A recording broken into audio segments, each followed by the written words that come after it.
Hello and welcome to another session in Colossians. Thank you so much for joining us. I want to tell you about a son who was in need of encouragement. Kind of describes us all, doesn't it? Well, this son grew up with a dad that was pretty tight-lipped with his encouragement. In fact, the son often felt as if he couldn't get approval from his dad. He would sometimes hear his dad bragging to others about his son, but he never said it to him directly. And so as this son grew up and got into his chosen career, he was very driven. In fact, he chased after all kinds of achievements and awards and accolades, and he would take those and he would show his dad proudly, hoping that he would get the approval that he so desperately wanted.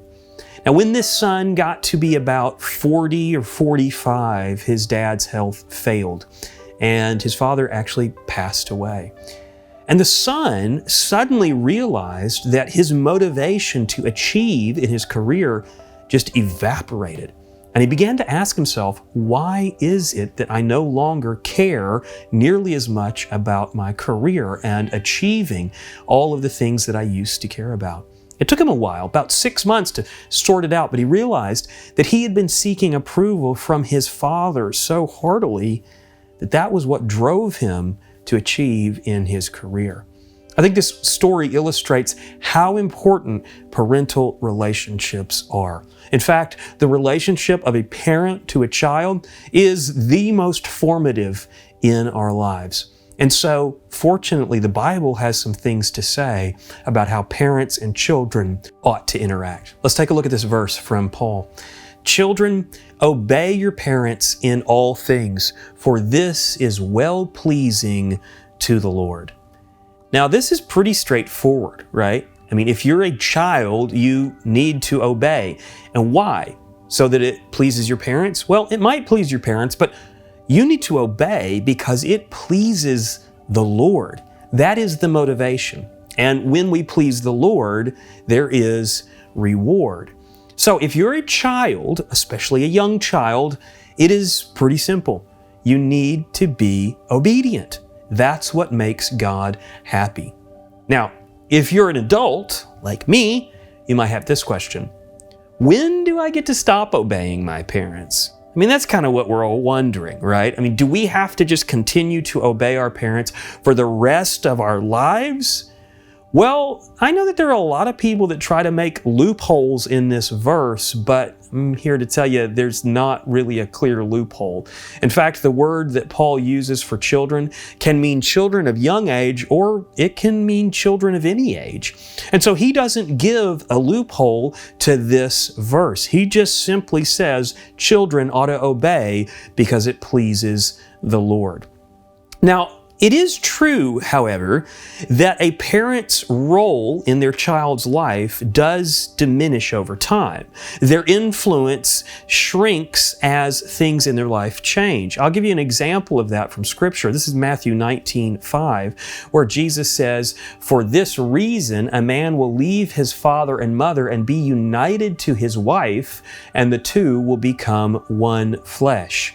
What this verse is telling us is that when a child grows up and leaves the house and gets married, then there is a new structure of influence for that child's life. The parents, although probably still having some influence, have lost their primary influence over their children. So Paul expands on this idea in Ephesians when he says, "Children, obey your parents in the Lord, for this is right. Honor your father and mother, which is the first commandment with a promise, that it may be well with you and you may live long on the earth." Now here's what I notice about this verse. This verse talks about living long on the earth. And notice it also talks about obeying your parents. So how long do you need to obey your parents? Well, roughly the same amount of time that you're going to live long on the earth. If you want to please the Lord and live long on the earth, which is a principle, not necessarily a promise, but it's a principle. If you want to live long on the earth, you need to be obeying your parents for that duration, even as an adult. And that might seem a little bit surprising to you that I would say that you need to obey your parents even as an adult. Now, there's a changing relationship to obedience when you're, say, 5 years old. When you're 5, the apparatus for obedience would be something like this. I do it because Daddy says so. It's as simple as that. So when you get a little bit older, let's say 15, the apparatus might be something like this. Will obeying my parents cause me to sin? So you could ask that question. If my parents are asking me to do something that is sinful or immoral, then you can respectfully and honorably disobey an immoral command. But other than that, you ought to be obeying your parents. This is the structure that God gave us. Now, when you get a little bit older, let's say 50 or so, the apparatus might be something like this. Will obedience conflict with my primary responsibility, which is my wife and my kids? So, still, the previous command still stands. If you are commanded to do something immoral by your parents, don't do that. But as you get older, if you have a wife and a kid, that's your primary responsibility. And so if something your parents command you to do conflicts with your primary responsibility to your wife and your kids, then you need to stick to your main priority. And you need to be committed to your wife, be committed to your kids. Though in all other things that don't involve sin, we ought to try to obey our parents. Now, even as an adult, this sounds funny to me, but it's easier than it might sound because most parents, and not all, but most parents, especially in Western countries where I happen to be from, parents don't really give commands to their adult children for the most part. Now, there are some situations where they do, but for the most part, parents don't command their kids. But if my parents had a mind to command me, I would attempt to obey it if at all possible, because that's what Scripture says. And Scripture tells us that it pleases the Lord when children obey their parents. So, a couple of caveats, couple of exceptions, but basically, even as adults, we need to be aiming for obeying and fulfilling the wishes and the demands of our parents. And hopefully, those demands are healthy. Now, one of the ways that we can make sure that our demands are healthy as parents is to look at what Paul says in the next verse. Let's take a look at that. Fathers, do not provoke your children, lest they become discouraged. Now, this is a really interesting thing to put right here because what he just told children to do is obey. And so what I would expect is for Paul to then tell fathers something like this, to say, fathers, force your kids to obey. But that's not what he does. He doesn't say to enforce obedience. Now, fathers will certainly be giving instructions and sometimes even commands to their kids. And the verse that Paul gives implies that you are to instruct your kids in the way that they are to go. But the focus then becomes not to enforce the obedience, but something a little softer. So he reveals the tool of godly parenting. And surprisingly, it's encouragement. It's not stronger punishment. It's not being tough. It's not lowering the boom. It's encouragement. And the way that we see that is that Paul encourages us to not parent by discouragement. I mean, think about what the verse says. The verse says that we shouldn't provoke our kids and presumably provoke them to anger because, what? They will become discouraged. So what Paul is revealing is that it is a type of failure to discourage our kids. We need to keep our kids encouraged. We need to keep them inspired to be moving forward. Now, I want to take a look at some other translations of this exact same verse. Here's one that says it this way: parents, don't be hard on your children. If you are, they might give up. Here's another: fathers, don't make your children resentful, or they will become discouraged. Fathers, do not fret and harass your children, or you may make them sullen and morose. I've certainly seen some sullen and morose kids in my day, and I don't want that for my kids. What this tells me is that we need to be very careful not to belittle, insult, or harass. I knew kids growing up that their parents used these exact methods on them, and guess what? They repeated the cycle. Now, most of those do the same to their kids. It's so important not to discipline while we're angry. I try to do this, and I was taught this by my dad. The way that he would do it is when I did something wrong, he would send me to my room, and then he would take a few minutes to calm down because he didn't want to come in and punish or discipline me while he was angry. So once he calmed down, he would come in. We'd talk about it. If it was a spanking, he'd give me a spanking. Then he'd hug me. He'd remind me that he loved me. And we'd get on with our day. And that was an experience that I could get over without being angry because it was not done in anger. I think one of the greatest ways to provoke your kids to anger is to punish them in your own anger. Kids respond to anger with more anger. So we have to be careful not to do that. Now, this raises an important question, and I think it's one that often gets missed when we look at this verse. It's this: how should we parent our adult children? Now, I don't yet have adult children, so in researching for this, I've talked to a number of parents with adult children. Many people look at these verses about obedience and about not provoking your kids, and they assume that it's all about young kids. But I'm not sure that's all that Paul had in mind. I think Paul had a broader scope in mind, that we need to be thinking how we parent even as our kids become adults. So I want to show you what I would call parenting development, and I'm going to use an analogy of work to explain it. So here is parenting development. When your kids are babies, it's not only a full-time job, but it is overtime. It's day and night. Now, you begin to get a little bit of a break when they are kids. You maybe stop doing the overtime, but you're still doing a full-time job when your kids are young. Now, when they become teens and move into their early 20s especially, parenting becomes more of a part-time job. Now, you may be thinking about it a lot, but you now have the opportunity to maybe gain some habits or some other interests because simply your kids don't need you as much as they used to.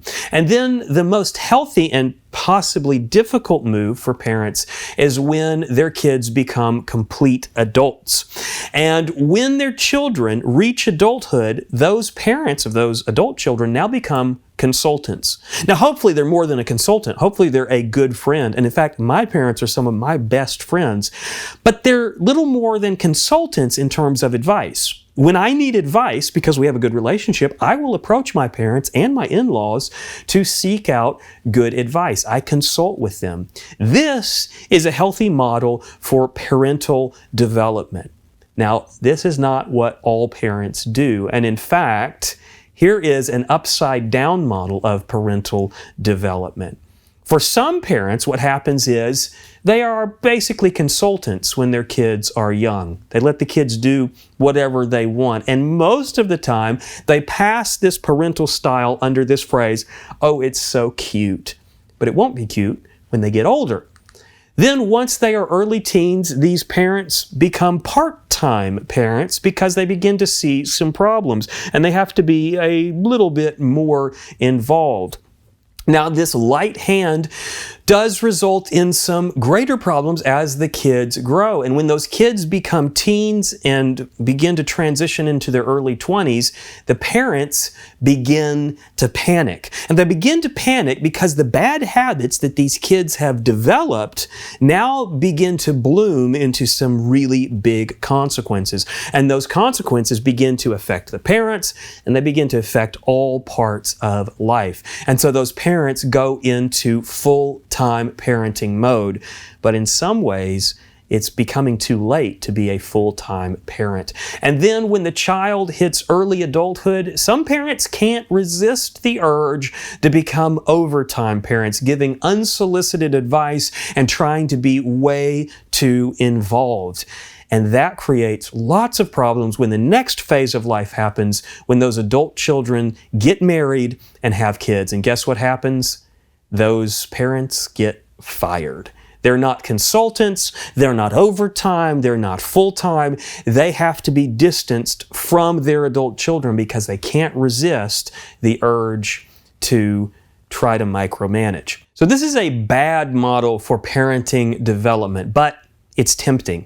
It's tempting because it's really hard to trust your kids as they grow in maturity. But One way or another, they're going to force you to let them go.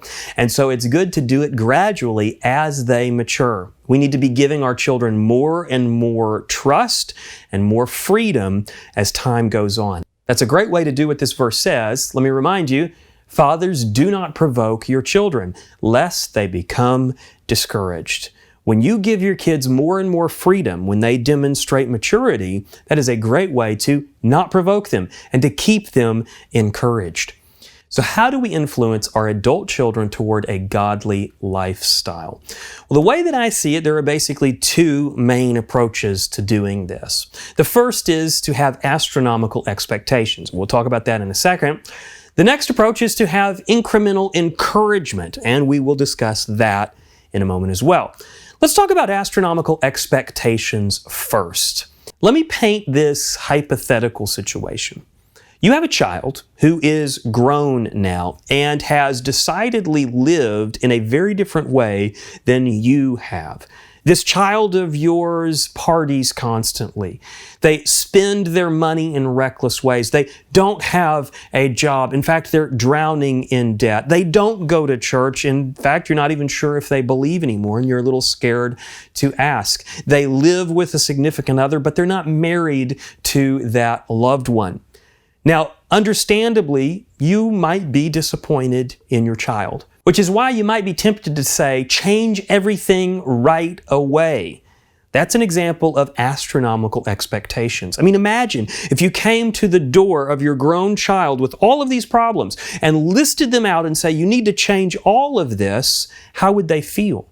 They would feel provoked and discouraged. Now, let's just remember, our instruction as parents, even of adult children, is to not provoke and discourage our children. It's very important that we take an approach that avoids that outcome. If your expectations are too high, your kids will distance from you and you'll lose your influence. We don't want that. So we want to be careful about having astronomical expectations. So what do we do? Well, I'm proposing that we take a different approach altogether, which I'd like to call incremental encouragement, which is very different than astronomical expectations, as you can imagine. Now, I think I can illustrate this with something that happened with my son the other day. So Eli is 3 years old, and just the other day he showed up at the door of my office, and he came in and he hung out for a few minutes, but then it was time for him to go back down to the house. Now, the house is almost 30 yards away across the entire backyard, and for whatever reason, he didn't want to make the trip. And so what I did is I stood at the door of my office and watched as he began to make his way down. So he took about 3 steps and then he looked over his shoulder to see if Daddy was still watching. And he found out that Daddy was watching. And to his surprise, Daddy was saying, "Good job, keep on going." And so he turned and he took a few more steps and then he looked over his shoulder again. And to his, less surprise this time, Daddy was still encouraging to keep on going toward the house. And every third step, he looked over his shoulder all the way down to the house. And when he finally got to the house, after many increments of encouragement, I finally shouted out, "Good job, you made it all by yourself." And so that is an example of incremental encouragement. I didn't just say, "Go to the house and good luck." I encouraged him along the way. I helped him with each step he had to make. So incremental encouragement is when we focus only on the next right step. And for our adult children, just like with our young children, this is really important because it's easy to get discouraged when the expectations are too high. And so as parents, what we need to do is we need to think about what is the next right step for my kid to take, whether they're an adult or a child. Incremental encouragement is when we resist the urge to express overarching disappointments. It's really natural as parents to tell our kids why we're so disappointed in them. But we have to be careful with that because that is extremely discouraging. And Paul told us not to discourage our children. So we're not trying to enact tectonic upheaval in our adult children's lives. We're trying to move them one small or incremental step toward a healthier mindset. And that's what we need to be focusing on anyway, is their mindset. So here's what we're finding out, that good parents are generous with their encouragement and scarcely voice disappointments. A good parent can find a way to encourage their kids forward without discouraging them and provoking them to anger. Now, when we're thinking about encouraging our kids, there's two main categories to what we want our kids to do, right? First of all, if my child has never believed, my oldest child has as of yet, my youngest child has not believed in Jesus. So for my youngest child, my goal for him is to believe in Jesus for eternal life. And I know that once he believes, he has salvation forever. Now for my oldest, she has believed in Jesus, and so the mission is different. The mission for her is to incrementally encourage her toward a healthy mindset. And we're always looking for ways to do that. Now, in that approach, I think there is a very important question. If you're the type to write things down, I think this would be what you might want to write down. Here's a question that you can be asking about your adult or young children. You could be saying this: what's one small thing I can encourage my child to do that would bring him or her closer to the Lord? Now, this is very important, that we look for one small thing. If you want to keep from provoking or discouraging your kids, you need to have in mind what the most important next step is. If you give too much too quickly, it can be incredibly discouraging. Here's the other thing. When you identify that one small thing, that small step that you want your kids, whether young or adult, to take, it's very important to use encouragement to move them toward it, not discouragement. And I've noticed there's a lot of people that don't seem to recognize the difference between encouragement and discouragement. So that's something you might want to spend some time thinking about. What are some ways that you can inspire your children to move more toward the Lord?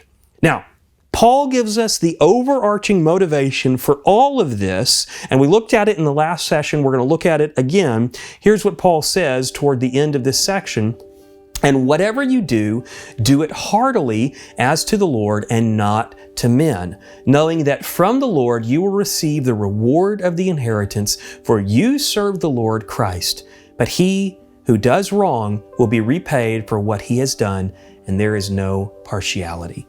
So good parenting pleases the Lord. And guess what else? This is beautiful. Good parenting will be rewarded. Now, good parenting also results in obedient children. So if you follow the types of things that we're talking about in this session, your children will find it easier to be obedient. That's true of young children and also of adult children. But here's the cool thing: obedient children please the Lord. And so obedient children will be rewarded.